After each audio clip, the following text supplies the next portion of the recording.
Hello అందరికీ welcome back to Anu KR vlogs. నేను మీ అనురాధ. ఈరోజు మన ఛానల్లో రెసిపీ వచ్చేసి మెత్తటి ఇన్స్టెంట్ దోశ రెసిపీని చూపించబోతున్నాను. బ్యాటర్ కూడా అచ్చం దోశ పిండిలాగే ఉంటుంది. మెత్తటి దోశలతో పాటు ఒక మంచి చట్నీ రెసిపీని కూడా చూపించబోతున్నాను. వీడియోని ఎక్కడ స్కిప్ చేయకుండా పూర్తి వీడియోని చూసేయండి. ఇంకా నా ఛానల్ని ఎవరైనా సబ్స్క్రైబ్ చేసుకొని వాళ్ళుంటే సబ్స్క్రైబ్ చేసుకోండి. ఇంకా రెసిపీ చూసేద్దాం, వచ్చేయండి. ముందుగా ఒక మిక్సీ జార్ని తీసుకొని ఇందులోకి 1 కప్పు వరకు రవ్వని యాడ్ చేసుకుంటున్నాను. ఈ రవ్వని మనం మిక్సీ పట్టుకొని తీసుకోవాలి. మరీ మెత్తగా అయితే అయిపోదు, ఈ విధంగా కొంచెం బరకగా ఉంటుంది. ఈ పొడిని మనం మిక్సింగ్ బౌల్లోకి తీసుకోవాలి. రవ్వలోకి 2 స్పూన్ల వరకు బియ్యం పిండిని వేసుకోవాలి.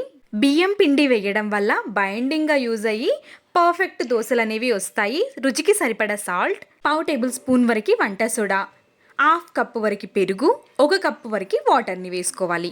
వీటన్నింటినీ విస్కర్తో ఉప్పు, వంట సోడా అనేది పిండిలోకి కలిసిపోయే విధంగా నెమ్మదిగా కంటిన్యూస్గా కలుపుతూనే ఉండాలి. ఇందులోకి ఎక్కువ వాటర్ అస్సలు పట్టవు.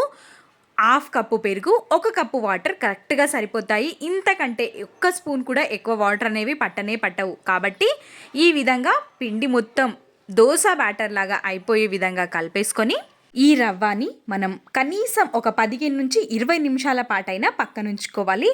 అప్పుడే పర్ఫెక్ట్గా నానుతుంది. ఆలోపు చట్నీ ప్రిపేర్ చేసుకుందాం. స్టవ్ పైకి ఒక గిన్నె పెట్టేసుకొని అందులోకి 1 కప్పు వరకు పల్లీలని వేసుకుంటున్నాను నేను. పల్లీలు లో ఫ్లేమ్లో పెట్టేసుకొని గింజ లోపల వరకు వేగే వరకు మంచిగా వేయించుకొని తీసుకోవాలి. పల్లీలని ఒక ప్లేట్లోకి తీసేసుకొని ఇదే ప్యాన్లోకి 1 కప్పు వరకు నేను లైట్గా పచ్చిగా ఉండే టమాటోని తీసుకుంటున్నాను. మీరు పండిన టమాటోని కూడా తీసుకోవచ్చు. ఒక 12 పచ్చిమిర్చిని తీసుకుంటున్నాను. మీకు రుచికి సరిపడా పచ్చిమిర్చిని తీసుకుంటే సరిపోతుంది.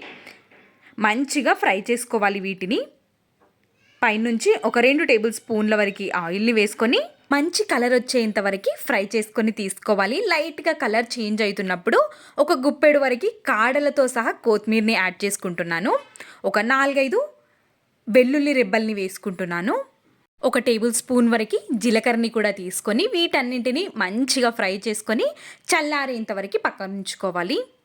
మిక్సీ జార్ని తీసుకొని ఇందులోకి మనం వేయించుకున్న పల్లీలని కూడా వేసేసి ముందుగా వీటిని బరకగా మిక్సీ పట్టేసుకొని తీసుకోవాలి. ఆ తర్వాత మనం ఫ్రై చేసుకున్న టమాటో, పచ్చిమిర్చి వాటిని వేసి రుచికి సరిపడా సాల్ట్ని కూడా వేసేసి కొద్దిగా వాటర్ని వేసుకుంటూ వీటిని మెత్తగా మిక్సీ పట్టేసుకొని తీసుకోవాలి. ఈ చట్నీని మనం అన్నం చపాతీలోకి కూడా తినొచ్చు.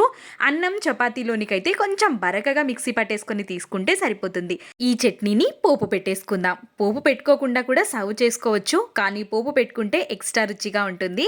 చిన్న గిన్నెలోకి ఒక 2-3 టేబుల్ స్పూన్ల వరకు ఆయిల్ వేడైపోయిన తర్వాత జీలకర్ర, ఆవాలు, ఒక 1/2 టేబుల్ స్పూన్ వరకు మినపగుళ్ళని వేసి మంచిగా ఫ్రై చేసుకోవాలి. ఒక 2-3 ఎండుమిర్చిని తుంచుకొని వేసుకొని ఒక రెబ్బ వరకు కరివేపాకుని కూడా వేసి మంచిగా ఫ్రై చేసేసుకొని చట్నీలోకి కలిపేసుకోవడమే. ఎంత కమ్మగా ఉంటుందో దోశలకి ఈ చట్నీ పర్ఫెక్ట్గా సెట్ అవుతుంది. తప్పకుండా ట్రై చేయండి. ఈ చట్నీ రెసిపీ అయితే ఈజీగా ప్రిపేర్ చేసుకోవచ్చు. అన్నీ ఇంట్లో ఉన్న వాటితోనే. చూస్తున్నారు కదా ఎంత కమ్మగా ఉంటుందో. అన్నంలోకి అయితే లొట్టలేసుకుంటూ తినొచ్చు ఈ చట్నీని, అంత బాగుంటుంది. చట్నీ అయిపోయేలోపు మనకి రవ్వ కూడా మంచిగా నాని ఉంటుంది. ఈ పిండిని మనం ఎంతసేపు పక్కన ఉంచితే అంత సాఫ్ట్గా వస్తాయి దోశలు అనేవి.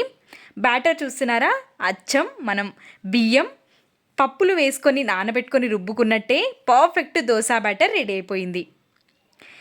ఈ బ్యాటర్ని మంచిగా ఎక్కడ ముద్దలు లేకుండా మంచిగా కలిపేసుకొని తీసుకోవాలి.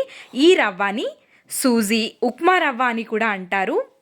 ఎప్పుడు ఉప్మానే చేసుకోకుండా ఈ విధంగా మెత్తటి దోశల్ని కూడా ట్రై చేయండి, చాలా బాగా వస్తాయి. ఇంకా దోశ వేసుకుందాం.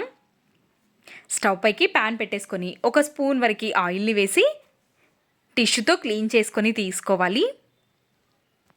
వేడి పెనం పైకి ఒక 2 గరిటెల వరకు పిండిని వేసుకొని స్ప్రెడ్ చేసుకొని తీసుకోవాలి. ఎంత పర్ఫెక్ట్గా వస్తాయో దోశలు అనేవి.